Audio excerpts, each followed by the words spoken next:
Fans like these work by blowing hot air away, not by chilling a room. That's very important to know. It's like having a cup of tea. A hot cup of tea, you take a sip, you burn your mouth. So you blow it first and it suddenly becomes drinkable. Now when you blow it, you're not chilling the whole cup of tea down.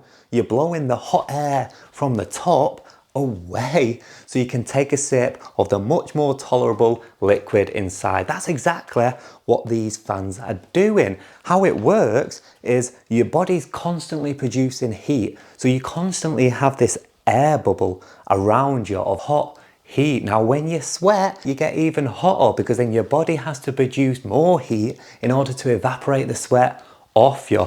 That's why these make you feel cold, because they blow that hot air, that bubble that you've got around you, they blow that away, which is then replenished by other air within the room that is normally a little bit more cold. And when you're sweating, this helps blow the sweat off you. It dries you up, once again, stops your body's need to generate more heat. That is how they work. That's important to note because it gets me onto tip number 1, which is they are only efficient when they're pointing at you.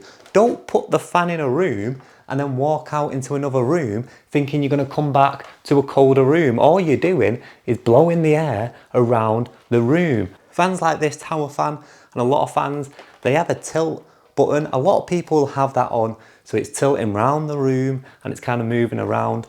Pointless.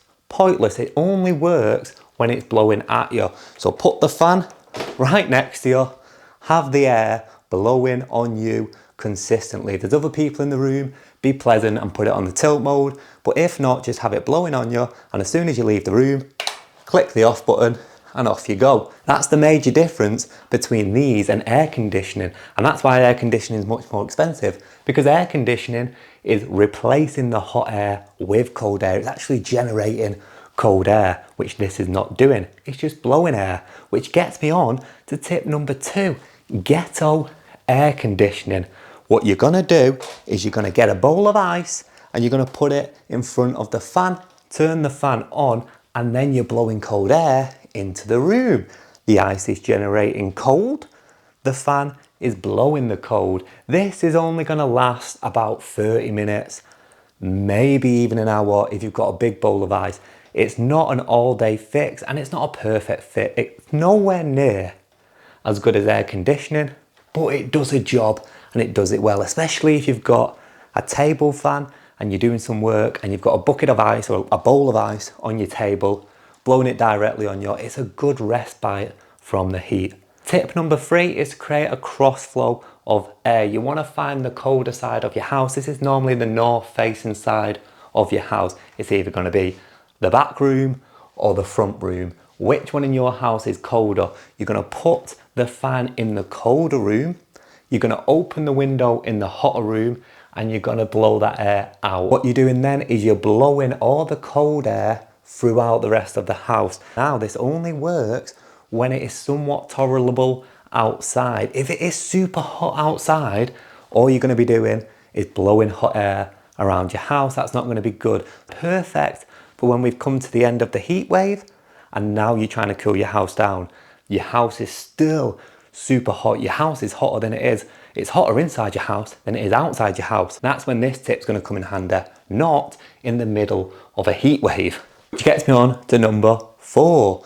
If it is hotter outside than inside, you want to point the fan outside your door. So if I'm trying to cool this room down, and if this is my front door leading outside the house, or a window, or a bifold, whatever you have, open it to the outside world, point the fan outside, and then you're just going to blow all the hot air from inside your house outside your house.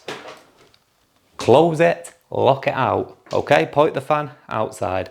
And number 5, probably the one thing that's going to make the fan just way more efficient instantly, is to clean your fan.